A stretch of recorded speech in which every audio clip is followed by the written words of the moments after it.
Beyond the Gate spoilers tease that Keith D. Robinson, who had stepped into the shoes of Dr.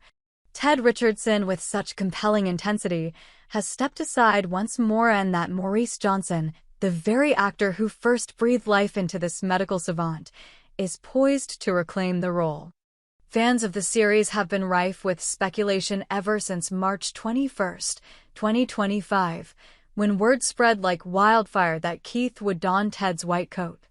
That announcement marked Ted Richardson as the first character in Beyond the Gate's history to undergo a midstream recasting, a testament to the show's willingness to shake its own foundations.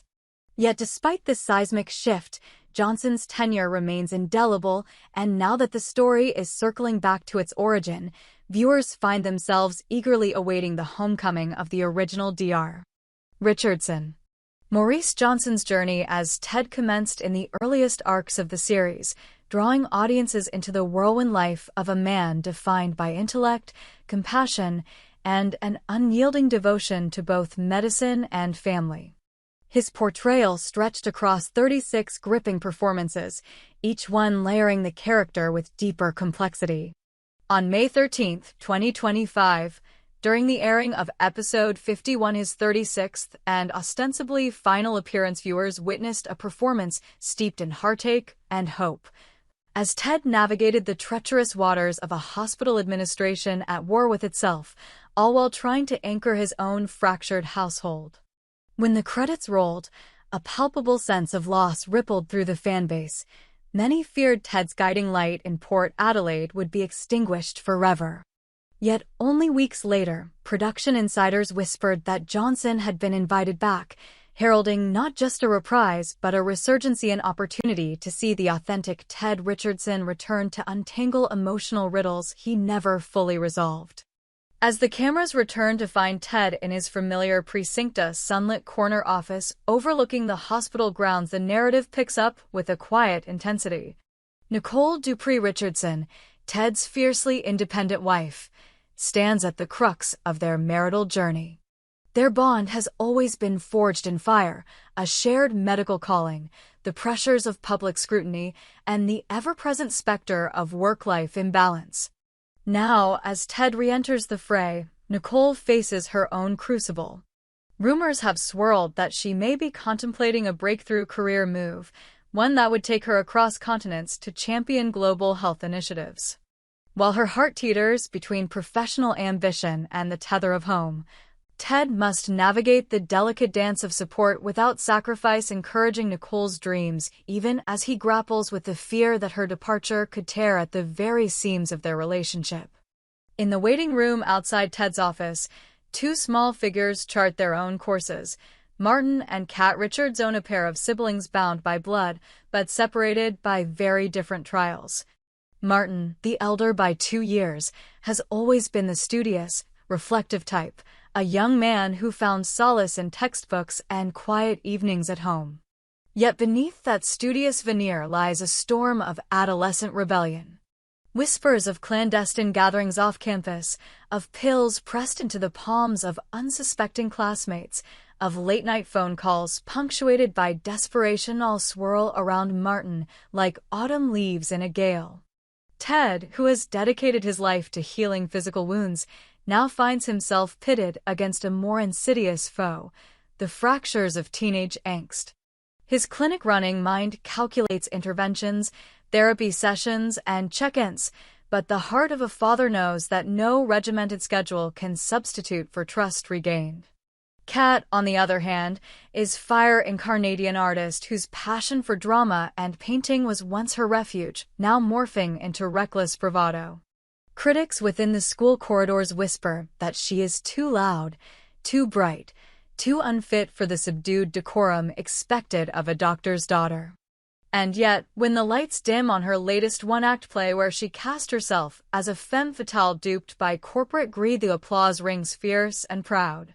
But there are darker hints at play. Secret rendezvous with a much older mentor, late-night texts from anonymous admirers, and a trove of sketches depicting tragic heroines meeting fatal ends. Ted watches these signals like a neurologist peering at synapses, striving to decode what lies beyond the visible brushstroke. His paternal instincts clash with his professional detachment, forcing him to question whether intervention means control or care. While the domestic drama unfolds, the hospital itself has become a pressure cooker of political intrigue and ethical quandaries. Ted's return coincides with a new mandate issued by the board, aggressive cost-cutting measures that threaten to curtail patient services. Hallways that once echoed with reassuring footsteps and hushed consultations now throng with anxious whispers of layoffs and department closures. Ted, newly reinstated and keenly aware of the moral chasm between profit and patient care, finds himself championing a coalition of nurses, junior doctors, and allied health professionals determined to resist these edicts. Late-night strategy sessions in the cafeteria over lukewarm coffee and hastily scribbled notes reignite the fire in his eyes, linking him once again to the values that first drew him to medicine. Key allies emerge from the fray. Dr. Simone Karim, a renowned oncologist with whom Ted once shared a fragile friendship, now stands at his side, balancing her own gamble. She's been offered a lucrative research contract abroad that could revolutionize cancer treatment. But only if she severs ties with the hospital's board. Together, Simone and Ted rekindle their past camaraderie, their shared humor and private codes resurfacing in moments of crisis. Each terse email and code word Project Aurora, Midnight Rose evokes memories of triumphant surgeries and near-fatal diagnoses. Their alliance transcends mere professional respect. It is a testament to the bonds formed in the crucible of life and death scenarios. Outside the medical realm, the Richardson household trembles under its own weight. Nicole's mother, Evelyn Dupria, retired missionary nurse, with a steely gaze as arrived unannounced from Ghana. Bearing gifts of handcrafted fabrics and stern admonitions, Evelyn is both balm and barometer. Her presence forces each family member to confront the distance that has grown between them. She drapes Kat's shoulders in a cloth pattern that tells stories of ancestral strength, challenging her granddaughter to ground her artistic impulses in a lineage far older than any stage play. To Martin, Evelyn offers parables of patience and perseverance, drawing parallels between his struggles and those of children she cared for in famine relief camps. Even Ted finds himself under her scrutiny, a gentle yet unblinking assessment of whether his marriage can withstand the shifting tides of ambition and turmoil. As the storyline develops, hidden secrets begin to surface. Nicole, while poring over grant applications in her study, stumbles upon an encrypted folder on her home computer, one she did not create. Inside lies evidence of financial irregularities in the hospital's procurement department, inflated invoices, ghost vendors, and suspicious payments funneled offshore. The revelation leaves her reeling. To expose the corruption could mean toppling the very institution that sustains Ted's career, but turning a blind eye would betray her own moral compass. In this crucible, Ted and Nicole face their first joint ethical dilemma since rekindling their partnership, and it will test not only their professional integrity but the bedrock of their bond. Meanwhile, Martin's escapades lead him deeper into a world of secret research trials, where untested drugs promise miraculous results but carry devastating side effects. Enticed by the promise of quick fixes to childhood ailments he once suffered himself, he volunteers for clandestine experiments unbeknownst to his parents. The narrative threads here weave tension as Ted, while preparing for an all-night meeting with the board, receives an anonymous tip: "Your son is in the basement lab." The image of Martin strapped to an examination table, surrounded by masked technicians, propels Ted into action, blurring the lines between his dual roles as healer and protector.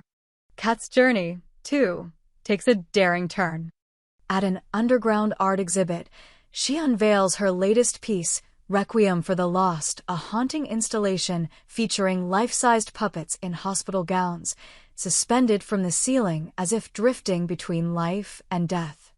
The piece draws thunderous acclaim from avant-garde critics, but also a veiled threat from a clandestine sponsor displeased with her uncompromising vision. Late one night, Kat returns home to find her studio ransacked, canvases slashed, and a message scrawled in red paint: art or safety choose. The encounter casts a shadow over her once fiery confidence, and she retreats into herself, leaving Ted to decipher whether this menace is a mere artistic protest or something far more sinister. Amidst these interwoven storylines, a catalyst emerges: the hospital's annual gala, an event that once stood as a shining testament to community solidarity, has been commandeered by the new board members as a showcase of financial prowess. They plan a lavish soiree, complete with exclusive auctions and champagne towers, all designed to woo potential investors. For Ted, however, the gala represents a crossroads.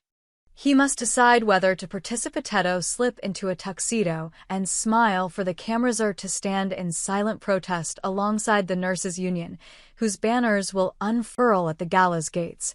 His decision sends ripples through both his professional circle and his family. Nicole sees his hesitation as a sign of wavering resolve, while Evelyn observes that true conviction requires action, not just applause. As midnight approaches on the eve of the gala, tensions mount on every front. Ted pens a letter to Nicole, confessing his fears that in the pursuit of saving the hospital, he may lose sight of saving his own family. He folds the note carefully, tucking it into the pocket of his suit jacket. Simultaneously, Martin slips out of the house in search of the basement lab, determined to extract himself before irreversible harm is done. Kat stands at a crossroads, clutching a set of new sketches that blend her personal pain with social commentary art so raw it threatens to upend not just the gala's staged elegance, but the very facade the city holds dear. In the hush before the storm, Dr. Ted Richardson surveys the scene from the rooftop terracia place where he once shared laughter with Simone, where he first proposed to Nicole under strings of fairy lights. Now, that terrace offers a vantage point not just over the hospital's stone facade, but over the lives he is pledged to protect. Below, the gala's chandeliers glow like sentinels, and the distant hum of an orchestra warms the night air. Yet somewhere within that brightness lies the darkness he must confront: the cost of ambition, the fragility of trust, and the unspoken price of love. As Maurice Johnson steps once more into Ted's shoes, the stage is set for a journey that will test every bond, every secret, and every heartbeat, setting in motion a narrative cascade whose conclusion will only come when the final act unfolds. As the first light of dawn filtered through the stained glass windows of St. Mary's Hospital Chapel, Ted Richardson stood alone beside the altar, a quiet monument to all the lives he'd striven to guard. The events of the gala still buzzed in his mind, replaying with haunting clarity, the flashbulbs popping as he slipped away from the banquet hall, the hush that fell over the nurse's picket line when he raised his hand in solidarity, the tremor in Nicole's eyes as she found him among the rosary beads and flickering candles. He pressed his palm against the cool stone, as if to anchor himself, but inside a tempest roared. In choosing principle over pomp, he had risked his career. By turning his back on the board's expectations, he'd also challenged the very power structure that dictated St. Mary's future. Nicole Dupree Richardson arrived moments later, her silhouette framed by the chapel's arch. She carried a sheaf of documents, grant proposals, board meeting transcripts, and that encrypted folder she'd uncovered at home. The pale blue of her scrubs contrasted sharply with her resolve-hardened gaze. "They're convening an emergency session today," she said without preamble. "I've forwarded everything to the State Ethics Commission. If we're going to save this place, we need transparency." Ted let the words hang between them like smoke. He admired her fearlessness, the way she waded into moral quicksand without hesitation. Yet a part of him feared what would unravel. Nicole was poised to expose a web of procurement corruption that reached far beyond overpriced gowns and phantom suppliers. It implicated key donors, board members who'd woven kickbacks into the hospital's lifeblood. To tear away that rot could bleed the institution dry. She watched him, waiting. At last he nodded. Let's finish what we started. Their decision set in motion a chain of events that crackled through every corridor. By mid-morning, whispers of the ethics complaint had spread to the surgical wards, where interns exchanged nervous glances over scalpels. In the cafe, the nurses' union rep circulated a petition calling for board resignations. In the basement, custodial staff paused their mop buckets, ears attuned to every snippet of overheard gossip. Meanwhile, Martin Richardson lay in a private recovery suite, and drip tracing a fragile lifeline to his veins. Though the experimental drug he'd ingested in that shadowy lab had nearly cost him his life, it had also unlocked dormant neural pathways and unintended side effect that promised cognitive leaps but came with dizzy spells and seizures. His wild hope for self-healing had brought him to the brink of tragedy.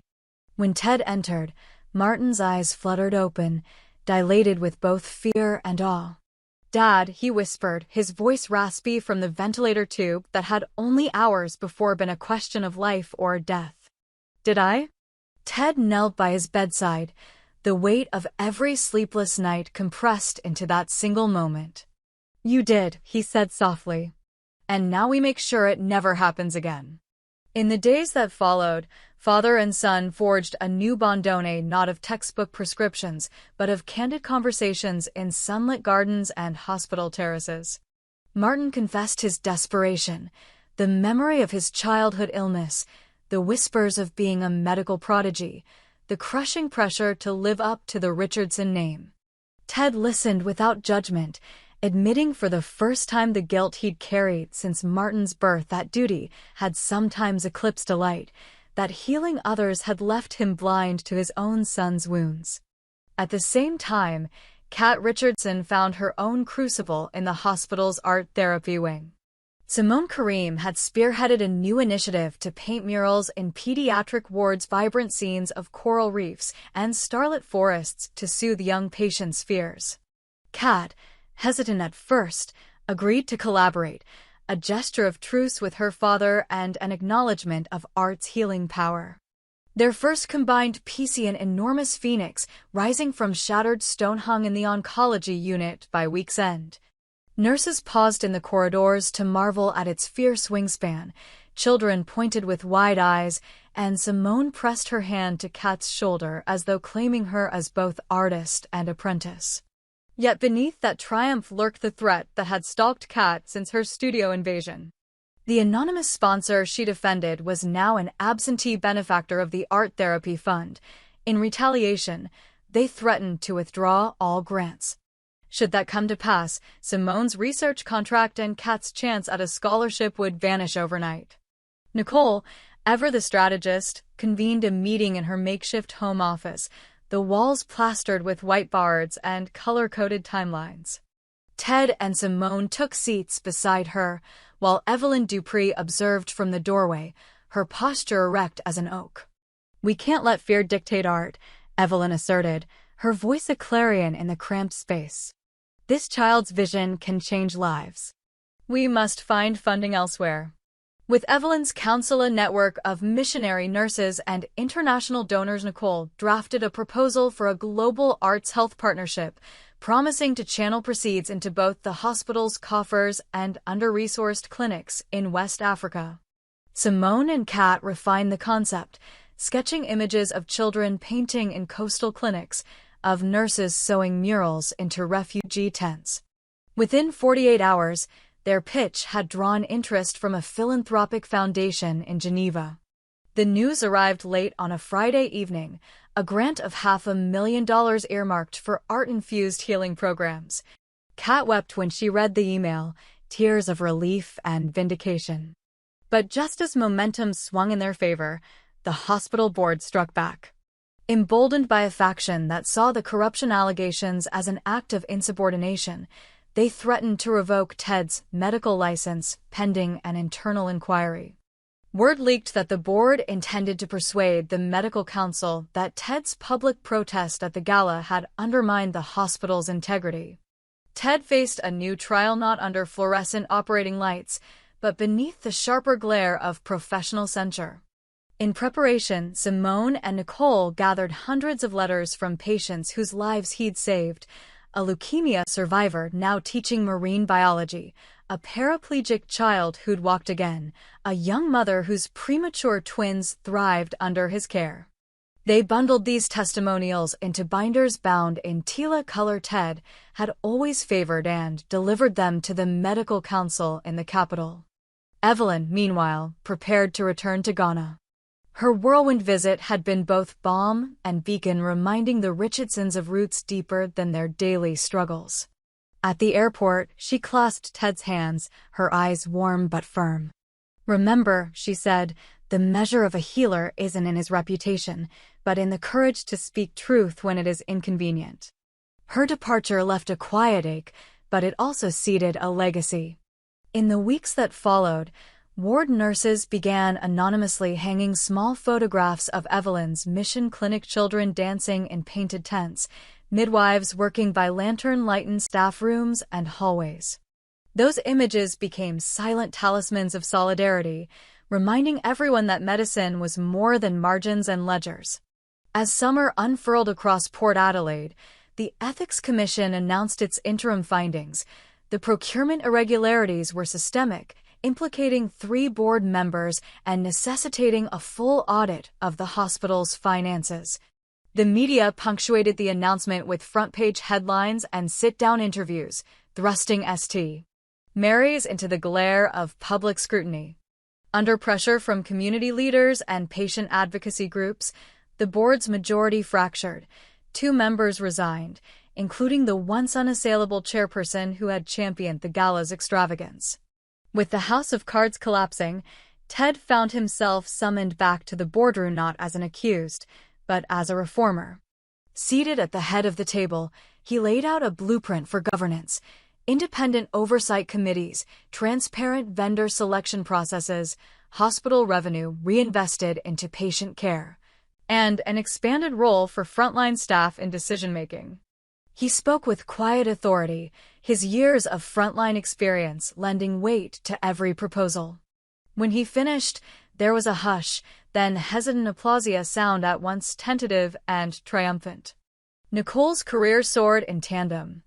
Her revelations had sparked not only an audit, but a nationwide conversation about healthcare ethics. Invitations arrived to speak at international medical conferences. Her grant proposals were lauded for their innovative merger of art and medicine. Yet in the midst of acclaim, she remained steadfastly at Ted's side, anchoring her achievements in their shared mission. Martin, released from the hospital, enrolled in an undergraduate neuroscience program driven not by the allure of prestige, but by a desire to understand the neural mysteries he'd flirted with so dangerously. Under Ted's mentorship, he joined a supervised research lab, investigating non-invasive therapies for adolescent depression. His prior brush with experimental drugs fueled a cautionary determination to seek ethical pathways. Kat's art blossomed in unexpected directions. Commissioned to design a permanent installation in the hospital's new pediatric wing, a tree of life with leaves inscribed by children's wishes, she found herself at the confluence of creativity and compassion. Each leaf bore a child's dream. "I want to be a dancer. I want to see the ocean. I want my mommy to come home safe." As hospital staff watched families gather around the sculpture, Kat realized her work provided not just aesthetic solace, but a tangible connection between hope and healing. Simone, too, faced a crossroads. The research contract abroad still beckoned, offering resources to pursue groundbreaking cancer therapies. Yet her time at St. Mary's, scandalized by Ted's return, had reaffirmed her commitment to hands-on patient care. In a moment of clarity, she declined the overseas offer, choosing instead to establish a local research center within the hospital. Her decision spurred a fundraising campaign that exceeded its target within weeks, bolstered by testimonials from patients whose lives she'd touched. By year's end, St. Mary's Hospital had transformed from a battleground of hidden agendas into a model of community-centered care. The new board, populated by clinicians, patient advocates, and ethicists, prioritized transparency and compassion over profit margins. Patient satisfaction scores climbed, staff turnover plummeted, and donations poured in not for gala spectacles, but for art therapy studios, community clinics, and mobile medical units serving remote towns. Through it all, the Richardsons emerged not unscathed, but unbreakable. Ted and Nicole navigated the balance of public triumph and private intimacy, carving out nightly rituals of shared tea and quiet conversation to remind themselves why they had chosen this life. Martin and Kat, once adrift in their teenage storms, now moved forward on paths illuminated by genuine purpose. Simone and Evelyn, one rooted in local impact, the other in global service, remained guiding lights, proof that healing stretched far beyond hospital walls. And yet, as winter winds began to chill Port Adelaide's coastline, a new murmur drifted through the corridors, whispers of breakthrough gene therapies, of philanthropic interest from overseas, of Ted Richardson's possible candidacy for a National Health Advisory Panel. The familiar hum of ambition blended with the enduring melody of service. In every operating theater, staff donned their coats with renewed pride. In every patient room, flowers bloomed on windowsills. Standing together on that chapel altar where their journey had pivoted from protest to prophecy, Ted and Nicole shared a look that spoke of battles won and battles yet to come. Beyond the gates of St. Mary's, the world awaited their next act, a narrative still unfolding, replete with new challenges and fresh hopes. And as they stepped out into the pale morning light, their footsteps echoed with the promise that, no matter what lay ahead, they would face it not as individuals, but as a family united in purpose, passion, and unwavering principle.